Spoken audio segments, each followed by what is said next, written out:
नमस्कार। अब आप राजेश प्रियदर्शी से समाचार सुनिए। वर्ष 2022-2023 में प्रधानमंत्री आवास योजना के अंतर्गत गया जिले में 1,02,000 से अधिक आवास को पूर्ण कराया गया है। बिहार में गया सबसे अधिक लोगों को इस स्कीम का लाभ मिला है। इसके लिए वित्त वर्ष 2022-2023 के परफॉर्मेंस के आधार पर गया जिले को राज्य स्तरीय समीक्षा बैठक में प्रथम स्थान प्राप्त करने के लिए सम्मान पत्र एवं अवार्ड दिया गया है।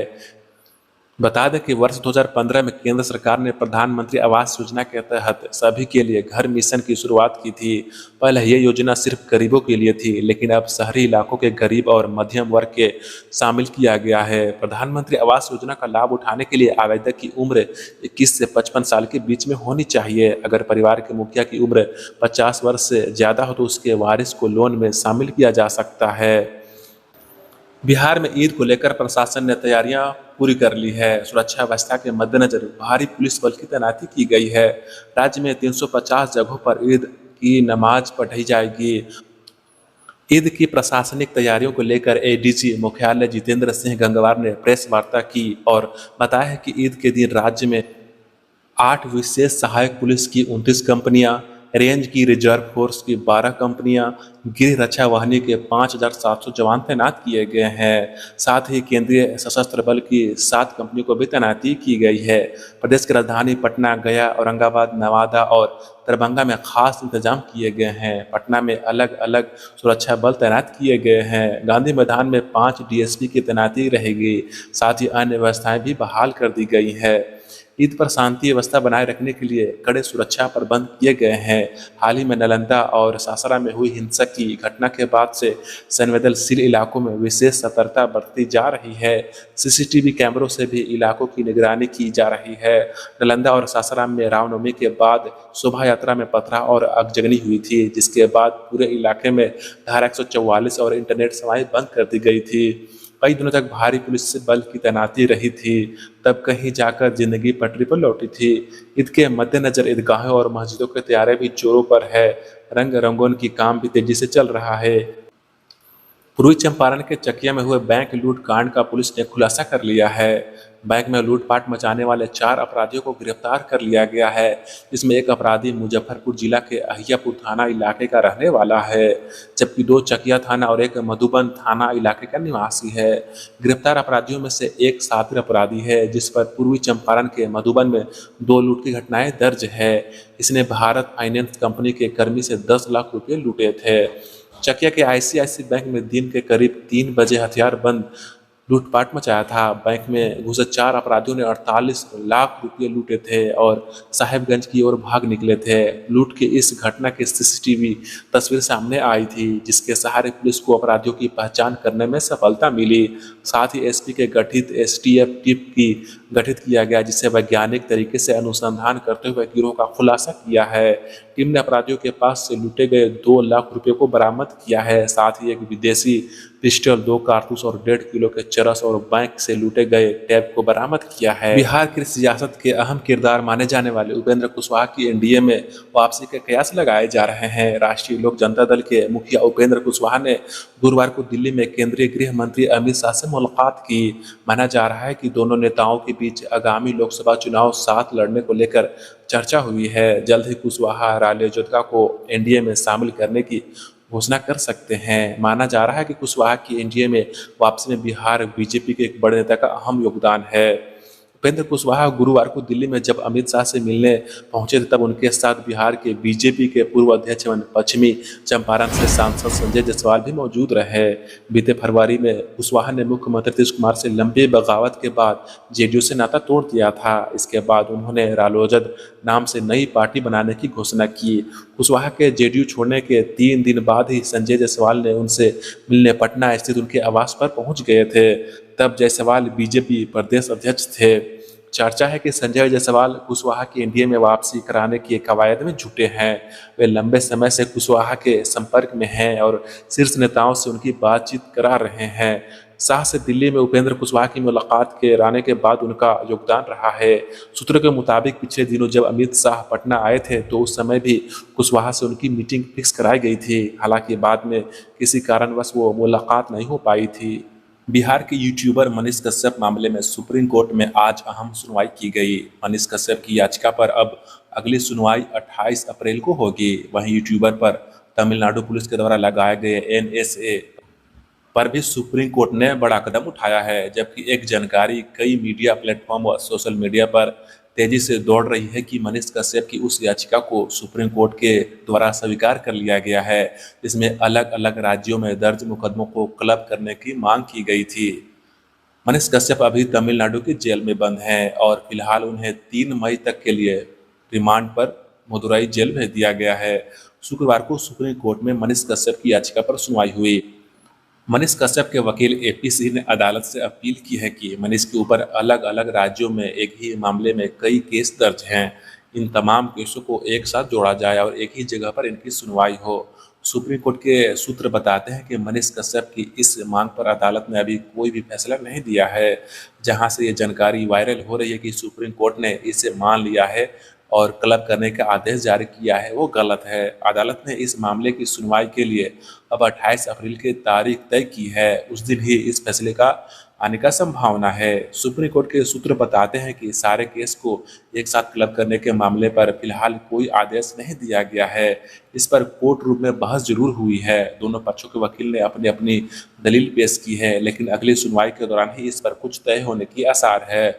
बता दें कि सुप्रीम कोर्ट ने तमिलनाडु सरकार को नोटिस भेजा है और पूछा है कि मनीष कश्यप पर एनएसए यानी राष्ट्रीय सुरक्षा अधिनियम के तहत केस का क्या आधार है। इस मामले में एनएसए की क्या जरूरत पड़ी, सरकार को इसके लेकर जवाब भेजना पड़ेगा। ट्विटर ने बिहार के मुख्यमंत्री नीतीश कुमार और उप मुख्यमंत्री तेजस्वी यादव का ब्लू टिक हटा दिया है। इसके साथ ही बिहार सरकार से जल संसाधन मंत्री संजय झा समेत बिहार के कई बड़े नेताओं और अधिकारियों के साथ गणमान्य लोगों के भी ब्लू टिक हटा दिया है। दरअसल पूरा मामला ब्लू टिक के लिए पेड सब्सक्रिप्शन लेने से जुड़ा हुआ है। ट्विटर के सीईओ एलन मस्क ने घोषणा की थी कि आने वाले दिनों में ट्विटर से लेगेसी ब्लू चेक मार्क हटा देंगे। कंपनी ने वैसे लोगों का ब्लू टिक हटा दिया जिन्होंने पेड सब्सक्रिप्शन नहीं लेना था। बिहार के मुख्यमंत्री और उप मुख्यमंत्री के अलावा बिहार के बीजेपी के प्रदेश अध्यक्ष सम्राट चौधरी, विजय कुमार सिन्हा, राज्यसभा सांसद सुशील कुमार मोदी, बीजेपी नेता और पूर्व डिप्टी सीएम तारकिशोर प्रसाद, पूर्व डिप्टी सीएम रेणु देवी के अकाउंट से ब्लू टिक हटा दिया गया है। इसके अलावा राष्ट्रीय जनता दल और जनता दल यूनाइटेड पार्टी का भी ब्लू टिक नहीं दिख रहा है, जबकि कंपनी ने पूर्व केंद्रीय मंत्री आरसीपी सिंह, आरजेडी और उपेंद्र कुशवाहा, बीजेपी नेता संजय जायसवाल समेत कई नेताओं का ब्लू टिक नहीं हटाया गया है। बता दें कि 31 मार्च को ट्विटर के द्वारा इस बात की घोषणा की गई थी कि कंपनी के नए सीईओ एलन मस्क ने यह जानकारी ट्वीट करके कही थी। उन्होंने बताया था कि कंपनी लेगेसी वेरीफाइड अकाउंट से ब्लू टिक हटाने वाली है। अगर कोई अकाउंट होल्डर अपना ब्लू टिक रखना चाहते हैं तो उन्हें इसके लिए अब कंपनी को पैसे देने होंगे, मगर उस वक्त किसी तकनीकी कारण से ब्लू टिक को नहीं हटाया जा सका था। बिहार में बारिश को लेकर अलर्ट जारी कर दिया गया है। भीषण गर्मी और चिलचिलाती धूप के बीच अब लोगों को राहत मिलने के आसार हैं। मौसम विभाग का पूर्वानुमान के मुताबिक तापमान में अधिक बढ़ोतरी नहीं होगी और मौसम का मिजाज बदलेगा। शुक्रवार से बारिश के आसार बताए जाते हैं। आज से कई जिलों को राहत मिल सकती है। सूबे के 10 से अधिक जिलों में बारिश की संभावना बन रही है। मीडिया रिपोर्ट्स के मुताबिक अभी पछुआ हवा का प्रभाव भीषण तपिश के कारण बना हुआ है, लेकिन अब इसका प्रभाव घटेगा और पूर्वा हवा चलने से लोगों को राहत मिलेगी। हीट वेव ने लोगों की परेशानी बढ़ा दी थी। वहीं कुछ क्षेत्रों में हल्की बारिश शुक्रवार से हो सकती है। पश्चिम और पूर्वी चंपारण, सारण, सिवान के अलावा दरभंगा, मुजफ्फरपुर, गोपालगंज, मधुबनी, वैशाली और सीतामढ़ी व शिवहर समेत कई राज्यों में इसके आसार हैं। 22 अप्रैल को पटना समेत 20 जिलों में हल्की बारिश के आसार हैं। वहीं 23 अप्रैल से बिहार में तापमान करीब 4 डिग्री तक गिरेगा। आईएमडी पटना के अनुसार 23 अप्रैल से 25 अप्रैल के बीच पटना, जहानाबाद, गया, नालंदा, शेखपुरा, नवादा, बेगूसराय, लखीसराय, जमुई, मुंगेर, खगड़िया, भागलपुर व बांका में आकाशीय बिजली के साथ ठनके गिरने के आसार हैं। बता दें कि बिहार में लू की स्थिति लगातार बनी हुई है। पटना का तापमान 43.3 डिग्री गुरुवार को भी दर्ज रहा। आज भी पटना का मौसम शुष्क रहेगा। दोपहर में लू चलने की संभावना है। बिहार के किशनगंज में एक व्यक्ति के पास से पुलिस ने छापेमारी में संयुक्त अरब अमीरात यूएई की करेंसी मिली है। इसके साथ ही करीब 37 लाख रुपए कैश और शराब के साथ 6 संदिग्धों को पुलिस ने गिरफ्तार किया है। बताया जा रहा है कि सदर पुलिस ने फगरुंगला चेकपोस्ट में चेकिंग के दौरान एक बंगाल नंबर की कार से कई चीजों बरामद किया है। पकड़े गए संदिग्धों में 2 भारतीय नागरिक हैं, जबकि एक दुबई में होटल का कारोबारी है। आरोपी के पास से दुबई का गोल्डन कार्ड भी बरामद किया गया है। बिहार में जातीय जनगणना के मामले में अब सुप्रीम कोर्ट सुनवाई करेगा। जातीय जनगणना को सुप्रीम कोर्ट में चुनौती दी गई थी, उस पर अब सुनवाई के लिए सुप्रीम कोर्ट ने हामी भर दी है। मिली जानकारी के अनुसार इसी महीने के 28 अप्रैल को सुप्रीम कोर्ट में जातीय जनगणना पर सुनवाई होगी। याचिकाकर्ता ने सुप्रीम कोर्ट में बिहार की जातीय आधारित गणना को चुनौती दी थी और अपनी याचिका में कहा है कि जातीय गणना केंद्र का काम है और इसे राज्य के अधीन नहीं देना चाहिए। बता दें कि बिहार में जातीय गणना का दूसरा फेज शुरू हो चुका है। पहले फेज के समापन के बाद दूसरे फेज में जातियों समेत अन्य कैटेगरी में कोड निर्धारित किए गए हैं। लोगों से गणना कार्य में लगे कर्मी घर घर जाकर जानकारी जुटा रहे हैं। 17 तरह के सवालों के जवाब लोगों से लिए जा रहे हैं। वही इस बीच अब सुप्रीम कोर्ट की तरफ भी सबकी निगाहें पड़ गई है। सुप्रीम कोर्ट में 28 अप्रैल को बिहार में जातीय जनगणना पर बड़ी सुनवाई होगी। जातीय जनगणना शुरू होने के बाद इसे सर्वोच्च न्यायालय में चुनौती दी गई है। याचिकाकर्ता ने इस गणना को लेकर सवाल खड़े किए हैं कि और दलील दी है कि यह केंद्र सरकार का काम है, राज्य सरकार इस तरह की जातीय गणना नहीं कर सकती है। सुप्रीम कोर्ट अब इस पर सुनवाई करेगा। मुंगेर जिले के जमालपुर प्रखंड अंतर्गत बांक पंचायत में मंगरा पोखर में मेडिकल कॉलेज का निर्माण किया जाएगा। इसके लिए सरकार से स्वीकृति मिल गई है और शीघ्र ही मेडिकल कॉलेज के मॉडल भवन निर्माण की निविदा निकाली जाएगी। साथ ही राज्य के मुख्यमंत्री नीतीश कुमार और उप मुख्यमंत्री तेजस्वी प्रसाद यादव संयुक्त रूप से इसका शिलान्यास करेंगे। ये बातें मुंगेर के सांसद राजीव रंजन सिंह उर्फ ललन सिंह ने हाल ही में परिसदन में आयोजित पत्रकार सम्मेलन में कही। मौके पर राजद के राष्ट्रीय महासचिव सह पूर्व केंद्रीय मंत्री जयप्रकाश नारायण यादव एवं विधायक राजीव कुमार सिंह मुख्य रूप से मौजूद थे।